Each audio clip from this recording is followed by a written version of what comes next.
before you get married, love yourself first. It gets why? You have to love yourself first, because if you don't love yourself, you will expect too much from the other partner. You will you will feel like there will be a time in this relationship that this partner might not show you the love the way you expect it, and you will not be happy. You will feel frustrated. You will feel like you are not loved. And it will not be good, it will not be healthy for the relationship. So before you go into marriage, try to love yourself first. If you love yourself first, my dear, you will do those things to yourself that will make you happy, without anyone telling you, I love you, I miss you, and whatsoever you expect from them.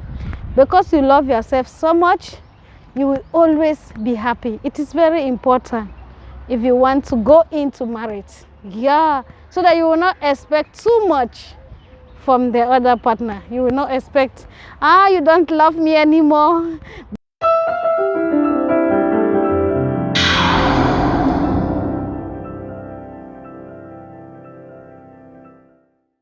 You should make sure that it is you and that is you. Because some of us, we fake our life. Then by the time you go there, the real you will come out. There is a saying that character is like pregnancy. It can never hide. From the first few weeks, you are very gentle. 1 month, you are very gentle. 6 months, you are very gentle. 1 year, you might still be very gentle. 5 years, they will not know that you are the same person who was very gentle in 6 months, in 5 years. I know sometimes situations can make us change. Situations that we find ourselves, family that we found ourselves, homes that we found ourselves can make you change. But be apologetically you. Don't take your life. You should not be who you are not. By the time you begin the relationship, maybe the time the relationship is very young, you pretend to be an angel. For 1 year, you are still an angel, you see the same angel. You are dying slowly. There are some things, because you are pretending, there are some things that is not you. Maybe you are someone that was a talkative, but because you want to impress your husband to be, or you want to impress your wife to be, you decide to be an introvert. My sister, my brother, it will not help you, because this marriage is a thing that is a life something. It's something you are going to be there for life. So don't fake yourself before you go into marriage. Don't pretend to be who you are not before you go into marriage, or before you start any relationship that you know it is going to last for long. Don't pretend, because when you pretend, by the time you are 5 years in that relationship, you will feel sorry for yourself. Because in a relationship that you decided to be an introvert, whereas you were an extrovert, you were somebody that could see things and talk, but because you want to impress your partner, you decided to be an introvert. You don't want to speak, because you don't want your partner to say that you speak too much, you talk too much. My sister, you'll be dying in silence. My brother, you will die in silence, because there are some things that by you speaking out, it will save you a lot of stress. But you decided to keep quiet because you wanted to fake it. You wanted to pretend that you are not talkative, or you wanted your partner or your in-laws, they should appreciate you, that you are a quiet somebody. It's like quietness is a type of virtue, that when you are quiet, it means you are the best, you are 100% good. Don't fake it. If you are somebody that is an introvert, okay, remain an introvert in that relationship until the day you die, until the day you become a grandpa or a grandmother. But if you are an extrovert, my sister, don't fake it. Immediately you are into that relationship, when things are going wrong and you don't like, say it. Speak it out. That is your strength. That is what will build your relationship. At least you should be known for who you are. Don't fake it because you want to attract someone in marriage. Don't fake it because you want to please some in-laws, or some some mother-in-law somewhere, or some father-in-law somewhere. Don't fake it. You will never be happy. When you fake it before you go into this marriage, you will never be happy, my brothers and sisters. So it's a very important point before you go into relationship.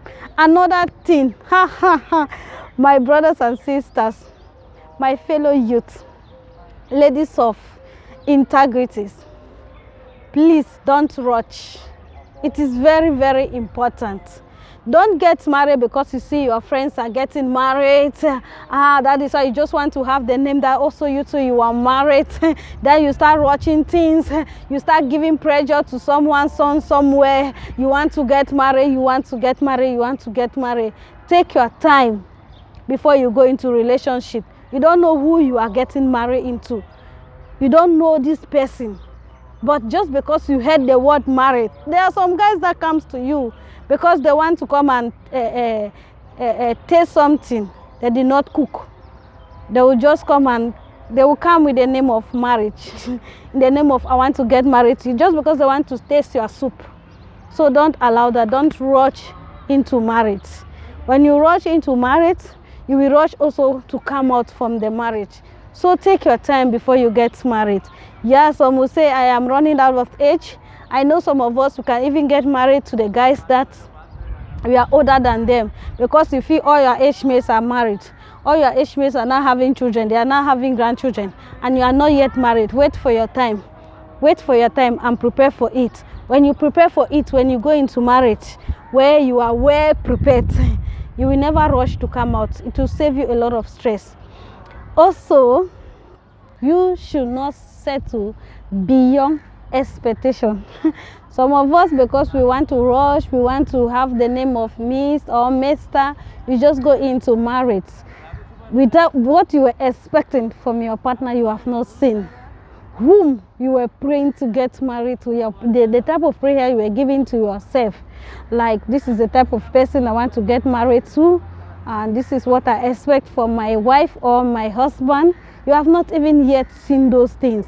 You just rush into marriage because you want to have the name that you are married. You want people to celebrate you, the way to celebrate you that you are married. If you settle for less, you will be disappointed in that marriage. By the time you go into that marriage, you will feel like you are coming out immediately. That is the reason some people get married today and tomorrow they are divorced, because first of all they rush, and later they settle for less. They settle for less than who they are. That does not mean that you are proud. You know your values. You know the type of things you like and the type of person you expect. Also, this link with the point of you should get married to someone that is good. Goodness in marriage is not expected only from one partner. If you are the lady, don't try to be so good in an extent that then this guy is so bad. The Bible says when two they join together, they become one. By the time you become one with somebody that is very bad, automatically you become bad.